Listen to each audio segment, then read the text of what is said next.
Klopp and Liverpool weren't just satisfied with having Trent Alexander-Arnold, a world-class right-back, in their ranks. They went ahead and decided, why not develop another one? Don't get us wrong, it's pretty standard for a big club to have two solid options for one position, because honestly, having depth in the squad is key to battling it out on all fronts. But the situation at Liverpool, having both Trent Alexander-Arnold and Conor Bradley fighting for the right-back spot, feels like it should be against the rules. Yes, we're talking about Conor Bradley, so if you're keen to get the lowdown on Conor Bradley's swift rise and a detailed analysis of what he brings to the game, don't forget to hit that like button and subscribe button, and let's get straight into it. Before we get to our analysis, let us quickly explain the meteoric rise of Bradley. Liverpool's academy is nothing short of a talent-producing powerhouse lately, from Trent Alexander-Arnold to Curtis Jones, and now shining the spotlight on Jarell Quansah alongside our main focus of today, Conor Bradley. The magic behind this success? None other than Jurgen Klopp and the academy finely tuned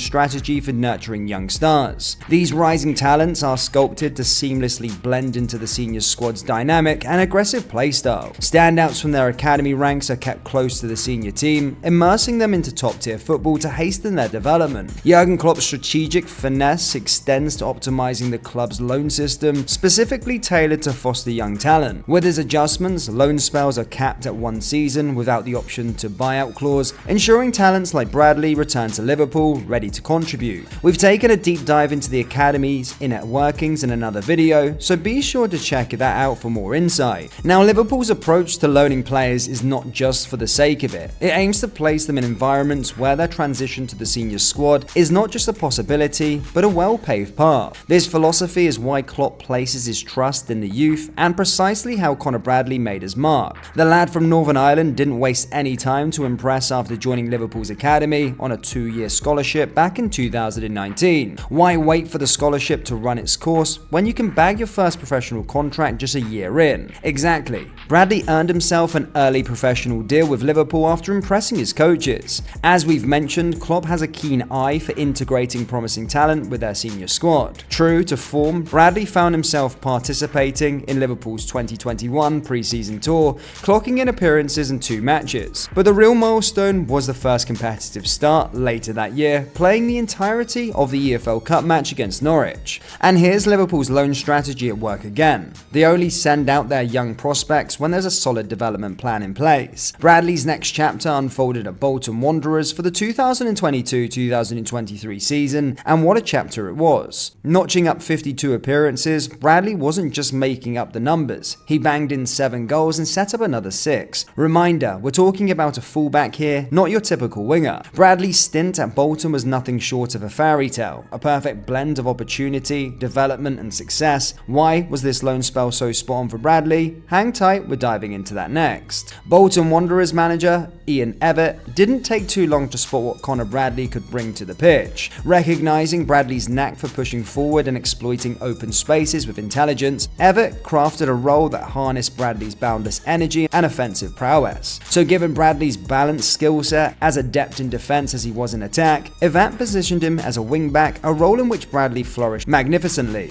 In this capacity, Bradley was a force of nature, relentlessly powering down the right flank, yet equally committed to defending his territory. Tasked with seizing the initiative to attack at opportune moments and deliver crosses, Bradley rose to the challenge. ynwa's strategic approach and leadership provided the ideal environment for Bradley to shine, with a focus on maintaining control, precision in positioning, and executing effective counter-pressing, essential for any player looking to fit into Liverpool's mold of a right-back. ynwa's praise for Bradley extended beyond the pitch, commending his personality and approach to the game. Bradley's passion, willingness to learn, and positive attitude have made him a beloved figure among fans and teammates alike, signaling a promising career trajectory. You might think that we're over-exaggerating here, right? Well, what if we told you that Bradley played an instrumental role in Bolton clinching the EFL trophy? Still skeptical?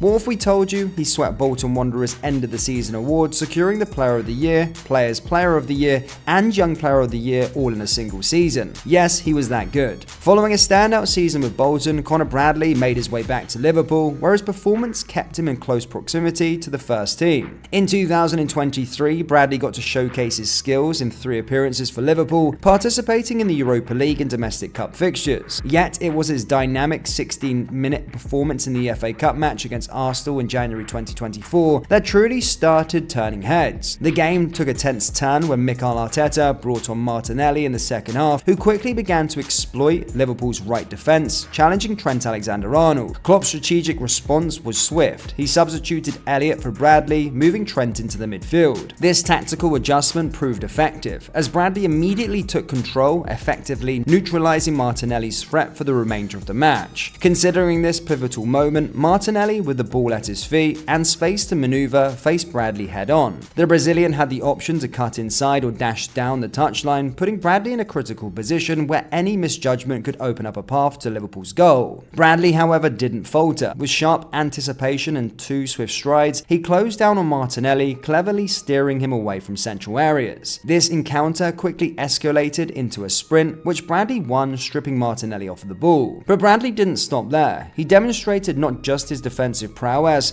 but also his composure and intelligence by winning a goal kick for Liverpool. Liverpool secured their qualification that evening. However, there was a bittersweet taste in the news of Trent Alexander-Arnold's knee injury. Initially perceived as a setback, the turn of events actually presented Conor Bradley with a golden opportunity, which turned out to be a blessing in disguise. Bradley was thrust into the starting lineup for 4 crucial matches, making his Premier League debut against Bournemouth, where he notched his first assist for the Reds. The other games, 2 against Fulham in the League Cup and an FA Cup encounter with Norwich, in which Bradley contributed 2 of Liverpool's 5 goals. At just 20, Bradley exuded the confidence and skill of a seasoned right-back, blending defensive solidity with the attacking verve reminiscent of a right-footed Andy Robertson. Now, Bradley missed the Arsenal and Burnley game due to his father passing away, and it's safe to say that despite not featuring that much for the Reds, his absence was obviously felt, especially during the 3-1 defeat against Arsenal. Martinelli ran riot on the left-hand side, with Trent obviously not fully fit, and Konate struggling to cover the spaces on the right-hand side. It was clear that Bradley's physicality and ability to lock down the flank were missing. Also, his unavailability forced Klopp to deploy Trent wide and high, which isolated him and limited his time on the ball. Bradley returned to the first 11 for the Brentford game, with Trent suffering another injury blow. Again, Bradley showcased why he's one of the brightest prospects in the right-back position. The young 20-year-old showcased the same tactical discipline, same hunger, and ability on the ball. During the first half, Bradley had 49 touches, more than any other player on the pitch, which highlights his eagerness to always be involved. He made the most of his progressive carries alongside Mo Salah with 5. Again, this is proof that he is the perfect embodiment of a Jurgen Klopp fullback. But wait, there's still more.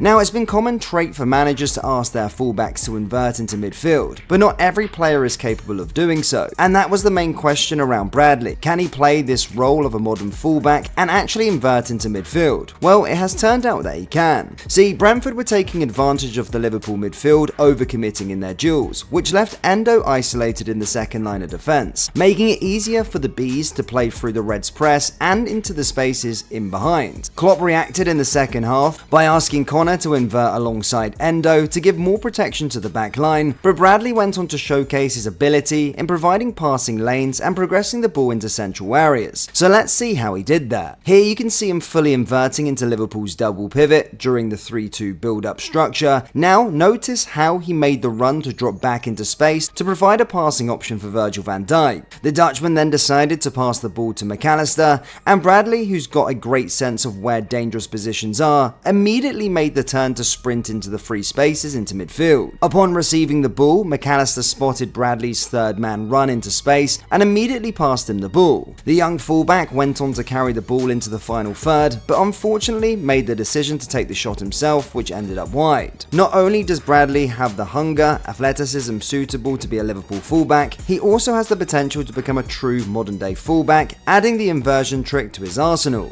Now, the future is always a bit uncertain with young talent stepping up onto the big stage, but Bradley's rapid ascent is nothing but good news for the Reds. Honestly, it looks like Liverpool's decision to hold off on signing a new right-back last summer was the right call after all. So what's your take? Is Bradley set to give Trent a run for his money for the right-back slot, or might his rise allow Trent to thrive in a more central role? How do you rate Bradley's performances to date? Drop your thoughts in the comment section below, and if you liked our breakdown, don't forget to hit that like button and subscribe to the channel for daily football content. Thank you, and I'll see you all next time. Take care. Peace.